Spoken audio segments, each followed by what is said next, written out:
오늘 본문은 우리가 잘 아는 에스더 이야기입니다. 하나님께서 예레미야 선지자를 통해서 예언하신 70년의 기한이 차자 하나님은 페르시아 왕 고레스를 통해 유다를 해방하여 유대인들이 고국으로 돌아오게 됩니다. 그러나 이런저런 사정으로 많은 유대인들이 여전히 본국에 귀국하지 못한 채 페르시아 제국의 여러 곳에 흩어져 살게 되었습니다. 페르시아의 왕 아하수에로가 통치하던 때에 하루는 그가 큰 연회를 열었는데 술을 아마 거나하게 많이 마신 것 같아요. 여러 신하들이 모인 자리에서 자기 아내 왕비의 미모를 보여주고 자랑하고 싶었습니다. 그래서 이제 왕비를 오라고 하지만 왕비가 이 왕의 청을 거절하죠. 이 왕이 민망하고 또 머쓱해하고 있을 때 옆에 있던 신하들이 왕을 부추깁니다. 왕이여, 이 일을 결코 묵과해서는 안 됩니다. 이 일을 묵과하시면 부인들이 남편들을 존경하지 않을 것입니다 하면서 왕위를 폐비시켜야 한다고 요청을 합니다. 결국 이에 왕비 와스디는 폐비가 되었고 그 빈 왕비 자리를 위해서 심사를 거쳐 미모의 유대인이었던 에스더가 왕비가 되죠. 그런데 에스더의 사촌 오빠인 모르드게가 아하수에로 왕의 유력한 신하였던 하만에게 인사를 제대로 안 한다는 이유로 미움을 받게 되면서 하만은 유대인 말살 정책을 꾸미게 됩니다. 유대인들이 왕의 법을 따르지 않고 자기들끼리 어울려 살기 때문에 나라가 위험하다고, 그래서 그들을 모두 죽여 없애야 된다고 그렇게 왕에게 건의를 합니다. 그러면서 자신의 돈 은화 1만 달란트를 왕에게 드리겠노라고 약속을 하죠. 결국 페르시아에 사는 유대인이 모두 몰살을 당하게 되었을 때 모르드게는 마지막 남은 희망인 왕비 에스더에게 부탁을 합니다. 왕에게 나아가서 유대인을 살려달라고 청해달라고 부탁을 하죠. 오늘 우리가 읽은 이야기가 바로 오늘 본문의 이야기가 그런 이야기입니다. 근데 문제는 당시 페르시아 왕의 권력이라고 하는 것은, 여러분, 이 페르시아라는 나라는요, 인류 최초의 제국이라는 타이틀이 붙는 그런 정도의 어마어마하게 큰 나라입니다. 127개도를 관할하는 그런 큰 제국이 페르시아인데 그 큰 나라를 다스리는 왕이에요. 그러니까 그런 자가 가진 권력이라는 것은 여러분 얼마나 어마어마한 것이었겠습니까? 그래서 왕비라고 해서, 아내라고 해서 함부로 왕의 허락 없이 나아갈 수 없어요. 나갔다는 즉각 그 자리에서 목이 잘릴 수가 있는 거죠. 그래서 에스더는 이 일로 주저를 하고 있었습니다. 근데 그때 모르드게가 다시 한번 에스더에게 간청을 하죠. 그 말씀이 오늘 말씀 13절과 14절인데요 우리 화면을 보시고 함께 읽어보겠습니다. 시작. 모르드게가 그를 시켜 에스더에게 회답하되 너는 왕궁에 있으니 모든 유다인 중에 홀로 목숨을 건지리라 생각하지 말라. 이때에 내가 만일 잠잠하여 말이 없으면 유다인은 다른 데로 말미암아 노임과 구원을 얻으려니와 너와 내 아버지 집은 멸망하리라. 내가 왕후의 자리를 얻은 것이 이때를 위함이 아닌지 누가 알겠느냐 하니. 아멘. 이에 에스더는 이 모르드게의 조언에 따라 용기를 갖고 왕에게 나아갔고, 그래서 유대민족을 살릴 수 있었습니다. 이때 이제 에스더가 한 말이 굉장히 유명한 말이죠. 또 오늘 설교의 제목이기도 합니다. 내가 왕께 나아가겠습니다. 그러다가 죽으면 죽으리이다. 죽으면 죽으리라. 민족을 위해 사생결단으로 나아가는 그런 모습입니다. 그 결과 온 유대인이 처형될 초상날이 오히려 민족의 대적자 하만을 처단하는 기쁨의 축제일로 변한 것이죠. 제가 사진을 좀 준비를 했는데요. 사진을 좀 보여주시겠습니까? 예. 유대인들은 지금도 이날을 기쁨의 축제일로 지키고 있습니다. 어떤 절기보다 성대하게 이 부림절을 지키고 있는데요. 유대인들이 이 부림절을 지키면서 하는 일 가운데 하나가 뭐냐면 이 에스더서를 같이 함께 읽는다는 거예요. 읽다가 하만이라는 이름이 나오면 막 이를 막 갈면서 막 이렇게 한쪽에서 그렇게 하고, 이렇게 이제 성경을 읽는다는 거예요. 예. 그렇게 이제 성경을 읽고 모두가 이제 기뻐하면서 음식을 먹고 마시면서 기쁨으로 즐기는 축제가 이 부림절입니다. 오늘 본문은 우리에게 3.1절 운동을 이해하는데 매우 중요한 몇 가지 교훈을 줍니다. 먼저 첫째로 말씀드릴 것은 하나님 사랑과 나라 사랑은 결코 둘이 아니라 하나라는 것입니다. 사실 오늘 읽은 에스더서는 구약 성서 중에서 가장 민족적인 문서로 알려진 책입니다. 이 에스더서가 너무나 유대 민족 중심의 내용만 되어 있어서 이 책이 정경화되는 과정에서 성경으로 채택되는 것이 맞는지 굉장히 큰 논란이 있었던 책이기도 합니다. 왜냐하면 너무나 이 유대 민족주의적인 그런 내용이 계속 있고, 심지어 이 책에는요 하나님이란 단어가 한 번도 언급되지 않습니다.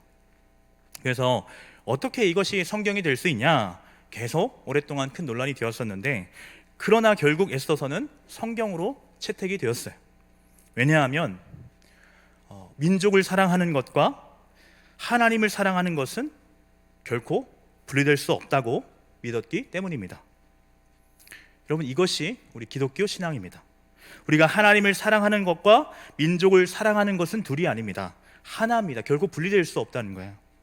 하나님을 사랑하는 자는 자기 조국을 사랑해야 하고, 조국을 사랑하는 자가 하나님을 진정으로 사랑하는 자다. 이 둘은 결코 둘이 아니다. 하나라는 것입니다. 이 믿음이 기독교 신앙이라는 거예요. 성도 여러분, 우리 가운데 그 누구도 내가 대한민국 국민으로 태어나고 싶어서 태어난 사람 없습니다. 내가 내 부모를 선택할 수 없듯이 나라 또한 하나님께서 정해주신 거예요. 우리 시편 16편 6절 말씀을 같이 볼까요? 16편 6절 말씀입니다. 같이 읽어보겠습니다. 시작. 내게 줄로 재어준 구역은 아름다운 곳에 있으며 나의 기업이 실로 아름답도다. 아멘. 우리가 살고 있는 이 대한민국은 하나님께서 우리에게 줄로 재어주신 구역입니다. 하나님께서 주신 것이고 정하신 구역입니다. 그래서 하나님께서 우리로 살게 하신 이 땅을 사랑하고 나라를 사랑하는 것이 하나님을 사랑하는 길이라는 거예요. 이 땅의 초기 우리 믿음의 선배들은 이 믿음을 분명하게 가졌습니다. 그래서 하나님을 사랑하는 만큼 나라를 사랑했습니다.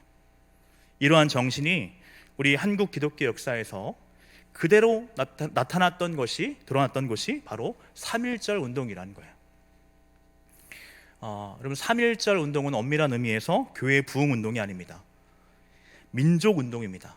나라를 살리자는 운동이요, 빼앗긴 나라를 되찾자는 독립 운동입니다.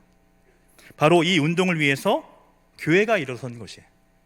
마치 그것을 하나님의 명령으로 알고서 말입니다. 그래서 3.1절 운동 당시 기독교인이 된다는 것은 곧 독립운동을 한다는 것을 의미했습니다. 이것은 3.1운동을 주도한 민족대표 33명 중에서 16명이 기독교인이었던 것에서 찾아볼 수 있습니다. 그렇습니다. 기독교인은 민족을 사랑하는 것이고 민족의 아픔에 동참하는 자입니다. 그래서 한국 기독교 교회사를 저술한 민경배 교수는 그런 한국 교회를 일컬어서 민족교회라고 불렀습니다. 민족교회. 이것이 여러분 우리 한국 교회의 전통입니다. 나라를 위해서, 나라가 위기에 처해 있을 때 나라를 구하기 위해 몸을 던지는 종교, 바로 그것이 한국 교회였습니다. 따라서 한국 교회가 3.1절 운동을 소중한 한국 교회의 전통으로 간주한다면, 끊임없이 우리 한국 교회는 우리가 민족교회인가 하는 질문을 던지면서 우리 민족이 직면한 분단을 비롯한 민족의 문제를 해결하기 위해서 계속 앞으로 나아가야 될 것입니다. 둘째로는요, 오늘 본문은 민족을 살리는 데에 서로의 협력이 필요하다는 것을 교훈해주고 있습니다. 유대 민족이 모두 몰살될 위기에 처해 있을 때 모르드게 혼자서 일을 한 게 아니에요. 그래서 그는 에스더를 찾아가서 도움을 요청했던 거죠. 뿐만 아니라 유대 민족이 몰살의 위기에 처해 있을 때 에스더 역시 혼자 힘으로 그 일을 해결할 수가 없습니다. 그래서 그녀는 모르드게에게 부탁을 합니다.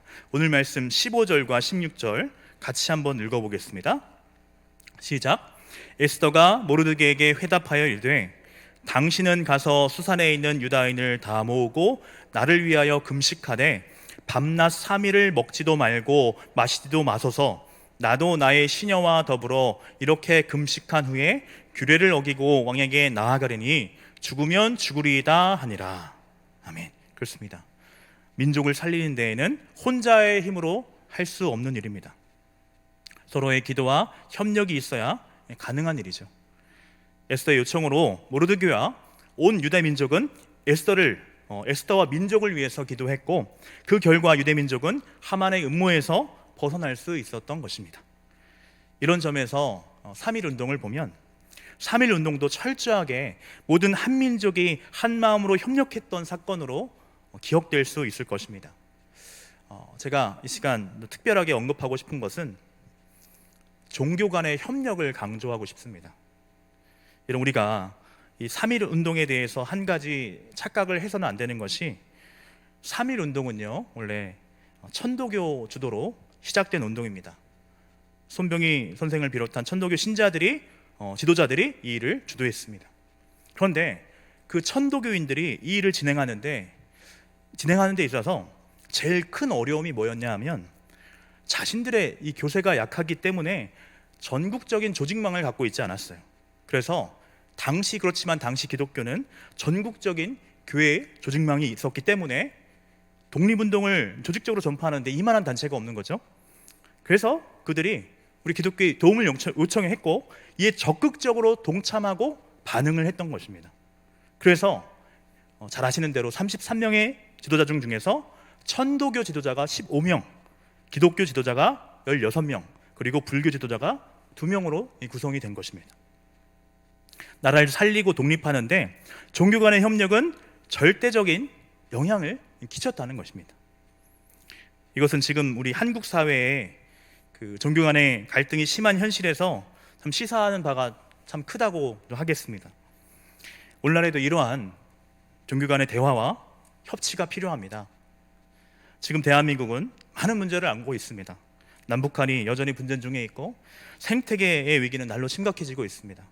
또 경제 불황으로 모두가 살기 힘들다고 아우성을 치고 있습니다. 이러한 민족의 아픔을 극복하기 위해 우리가 함께 힘을 모아야 된다는 겁니다. 여러분, 오해하지 마시기 바랍니다. 저는 지금 종교다원주의를 얘기하는 게 아닙니다. 여러분, 제가 믿기로, 또 우리 모두가 믿기로 오직 우리 주님만이 세상의 참 빛입니다. 맞습니까? 그런데 이 어두운 세상을 밝힐 참 빛이 예수님이라고 우리가 참으로 믿는다면 그 빛을 드러내야죠. 숨기면 안 되잖아요. 우리 마태복음 5장 15절의 말씀을 좀 같이 읽어볼까요? 같이 읽겠습니다. 시작. 사람이 등불을 켜서 말 아래에 두지 아니하고 등경 위에 두나니 이러므로 집안 모든 사람에게 비치느니라. 아멘. 등불이 온 방안을 환하게 비추게 하려면 말 아래에 두는 것이 아니라 등경 위에 둬야 된다는 것이죠. 그처럼 여러분, 우리에게 정말 참 빛이 있는데 그걸 여러분 숨겨서 해야 되겠습니까? 가려서 해야 되겠습니까? 여러분, 제가 믿기로, 제 생각으로 영적인 것에 전혀 관심이 없는 냉랭한 무신론자보다 저 불교신자라든지 그런 이들이 전도할 때 더 큰 실효성이 있다고 생각을 합니다. 제가 믿기로 그렇습니다. 세계가 다 내게 속하였나니 하나님이 그렇게 선언하셨지만 지금 세상 사람들이 다 등을 돌리고 그릇된 길로 가고 있는 현실인데, 그 이유는 하나님을 저들이 제대로 알지 못하기 때문이라고 저는 믿습니다. 저들이 만약 우리가 만난 하나님, 내가 알고 있는 하나님의 그 복음을 진지하게 또 바르게 접한다면, 그래서 하나님에 대한 오해가 해결되면 무수히 많은 영혼들이 주님께로 돌아올 것이라고 확신합니다. 그래서 모든 사람들 안에 있는 종교성조차 상실해버린 그런 냉랭한 무신론자들보다 저들은요, 지금 속고 있는 거예요. 자신들이 믿고 있는 것이 무엇인지도 모릅니다. 왜냐하면 모든 종교 뒤에는 사탄이 있거든요. 속이는 자 사탄이 다 속이고 있는 건데, 그걸 깨우쳐지고 참 진리의 빛을 맛본다면 반드시 거짓 것을 버리고 돌아오게 될 것이라고 확신합니다. 그러려면 접점이 있어야 돼요. 말 아래 숨겨둔 등불을 등경 위에 올려두는 노력을 해야 되지 않습니까? 그게 바로 어떻든 접점을 갖는 일이라는 것입니다. 종교적인 교리를 가지고 대화를 해보면 그게 되겠습니까? 그러니까 대한민국 국민으로서 이 나라를 위해, 이 민족을 위해 우리 대화를 해보자고 그렇게 시작을 하면 되는 거잖아요. 민족을 살리는데 서로를 미워야 될 이유는 어디에도 없습니다. 이것이 3.1운동이 우리에게 주는 교훈이고 에스더 서로부터 우리가 배울 수 있는 교훈입니다. 마지막으로 말씀드리고 싶은 것은 오늘 본문에서 에스더가 한 말, 죽으면 죽으리라. 죽으면 죽으리라. 이 말은 정말 놀라운 신앙의 원리, 또 신앙의 정수를 담고 있는 말입니다. 이 신앙을 가지고 사는 것이 여러분 너무나 중요합니다.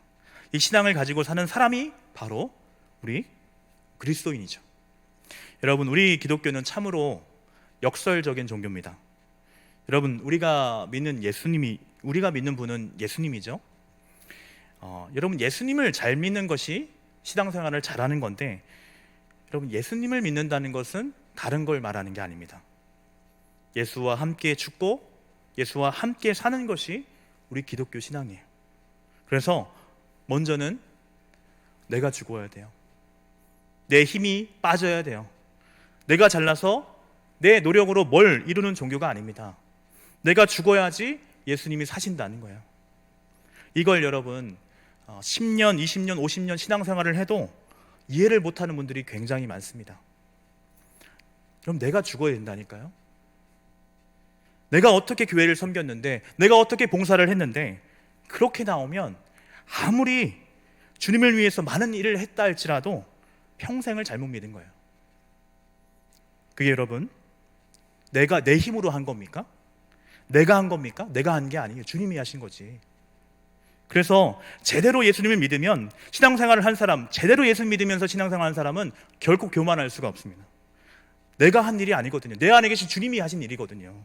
그래서 여러분, 내가 죽어야 된다는 거예요. 내가 죽어야지 예수님이 살아요. 내가 죽지 않으면 그저 우리가 하는 모든 종교 행위는요, 예수님께서 그토록 저주를 퍼부으셨던 바리새인과 서기관 수준에 지나지 않습니다. 주님을 위한다고, 하나님을 위한다고 하는데 그게 전혀 하나님께 기쁨이 되지 않는 거예요. 이사야서 1장 11절 12절 말씀을 같이 한번 읽어보겠습니다. 여호와께서 말씀하시되 너희의 무수한 재물이 내게 무엇이 유익하뇨? 나는 수량의 번제와 살찐 짐승의 기름에 배불렀고 나는 수송아지나 어린 양이나 숫 염소의 피를 기뻐하지 아니하노라. 너희가 내 앞에 보이러 오니 이것을 누가 너희에게 요구하였느냐? 내 마당만 밟을 뿐이라. 아멘. 여러분, 이것을 결코 잊으시면 안 되겠습니다. 죽으면 죽으리라. 이 에스더의 신앙적 사생결단이 한 민족을 구원했던 것처럼 신약 시대를 사는 우리들은 죽으면 죽으리라가 아니라 여러분 이렇게 고백해야 할 줄로 믿습니다. 나는 날마다 죽노라. 나는 날마다 죽는다. 내가 죽을 때 주님이 사시고 그 주님께서 놀라운 역사를 이루어 가신다는 사실을 잊지 마시고, 특별히 우리가 지금 사순절을 보내고 있는데 주님께서 가신 십자가의 길을 묵상하시는 가운데 더 낮아지는 우리 중앙교회 식구들 되었으면 좋겠습니다. 특별히 오늘 우리는 여전도의 주간 3.1절 예배로 드리고 있는데요, 제가 처음 오늘 설교자로 정해졌을 때 큰 착각을 하나 했던 것이 뭐냐면, 저는 이전까지 한 번도 여전도의 주간 3.1절 예배를 드려본 적이 없습니다. 그래서 앞에 이제 그 여전도의 헌신 예배 그리고 및 3.1절 예배인 줄 알았어요. 그래서 여전도의 헌신 예배 앞에만 보고 여전도의 헌신 예배겠구나, 여전도의 연합회 헌신 예배겠구나, 그래서 헌신 예배 설교를 준비를 했었습니다. 네, 근데 알고 보니까 여전도의 주간 3.1절 예배더라고요. 그래서 이전에 우리 신학교 때 배웠던 한국교회에서 책도 꺼내보고 강의안도 찾아보면서 우리 3.1 운동에서 여성들이 기여했던 일이 어떤 일이 있었을까 생각을 해봤습니다. 계속 제 마음에 떠올랐던 한 명의 인물이 있습니다. 바로 유관순입니다. 오늘 본문의 이 에스더와 참 많은 부분에서 오버랩이 되는 그런 인물이죠. 제가 지난주일 말씀을 전하면서 제 얘기를 조금 나눴었는데요.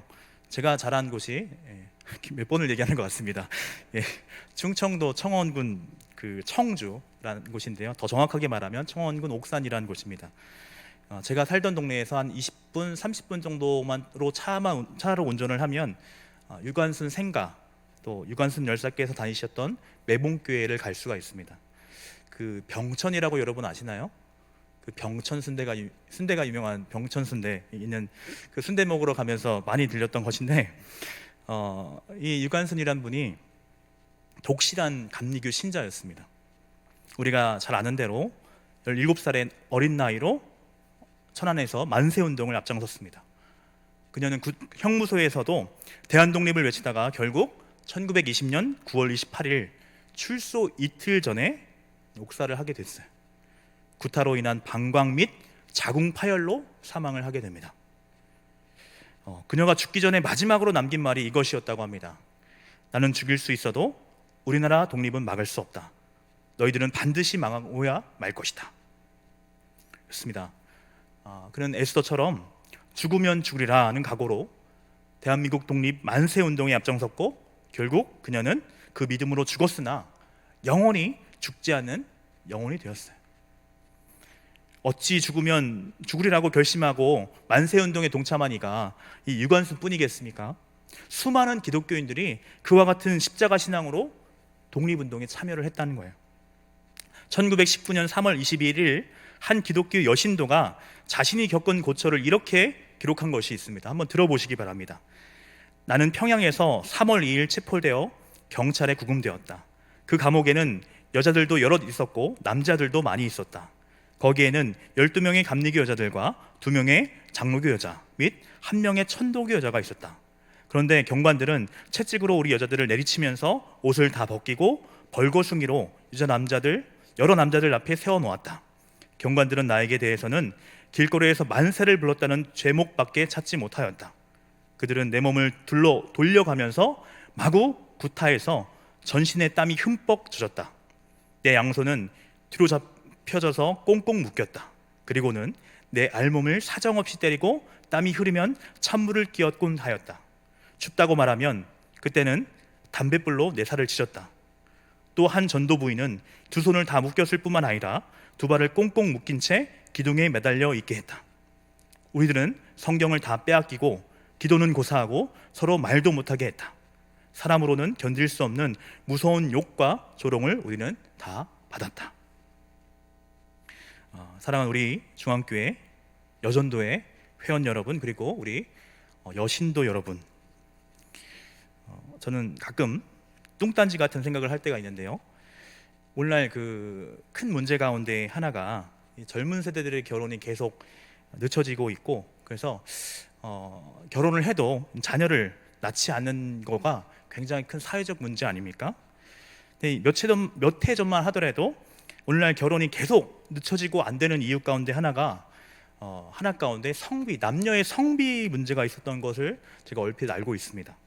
그래서 남자는 많은데 여자가 없어서 이제 참 이게 어렵다는 얘기를 들었던 것 같습니다. 언젠가 문득 그런 생각이 좀 들더라고요. 우리가 후에 천국에 가면 아무리 봐도 이 남녀 성비가 불균형이 있지 않겠나? 그렇지 않습니까? 아무리 봐도 교회에는 늘 남자보다는 우리 여자 성도님들이 많거든요. 왜 이런 말씀을 드리느냐? 지금까지 정말 위대한 일들을 감당해 오신 우리 여자 성모님들의 수고와 헌신이 있었다는 거예요. 묵묵히 가정을 지키고 교회를 위해서 기도하던 기도의 어머니들이 버티고 있지 않았다면 한국교회의 이만한 부흥은 결코 이룰 수 없었을 것입니다. 이것은 자명한 사실입니다. 저도 남자지만 남자들은 참 못된 것 같아요. 그 옛날 어르신들 얘기를 들어보면 돈 벌어오는 게 다죠. 하는 일이 돈 벌어다 뭐 그 쥐꼬리만한 돈을 갖다 주면 뭐 나가서 딴집 살림 차리고 또 막 도박하고 막 술 마시고 들어오고.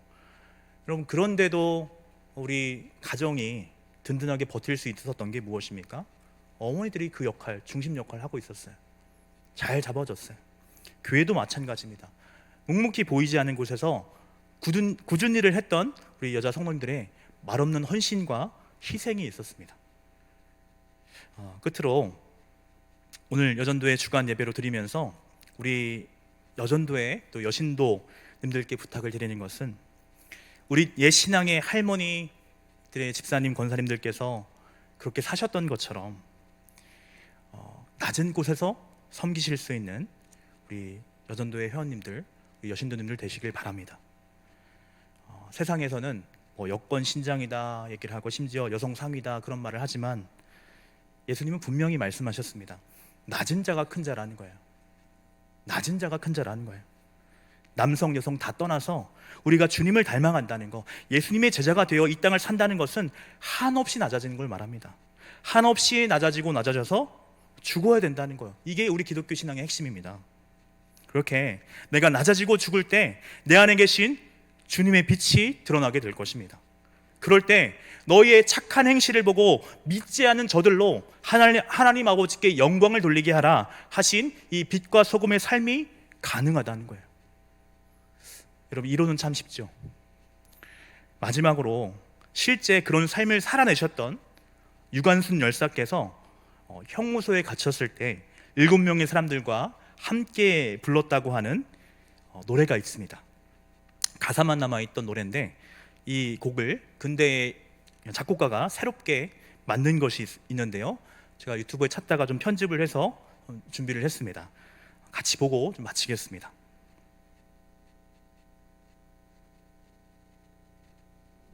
(100년) 전 오늘로부터 노랫말이 도착했습니다.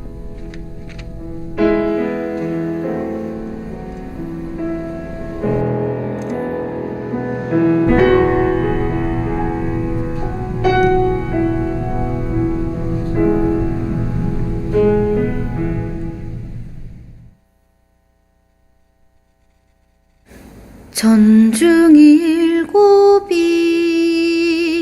진흙색 일복 입고 두 무릎 꿇고 앉아 주님께 기도할 때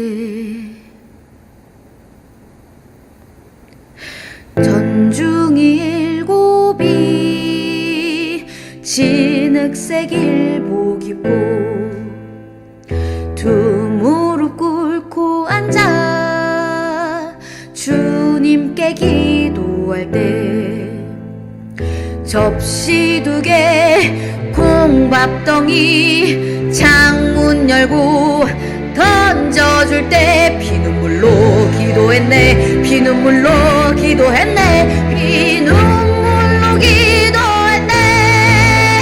대안이 살았다, 대안이 살았다, 산천이 이동하고 바다가 끓는다. 에헤이 네, 에헤이 네. 대안이 살았다, 대안이 살았다.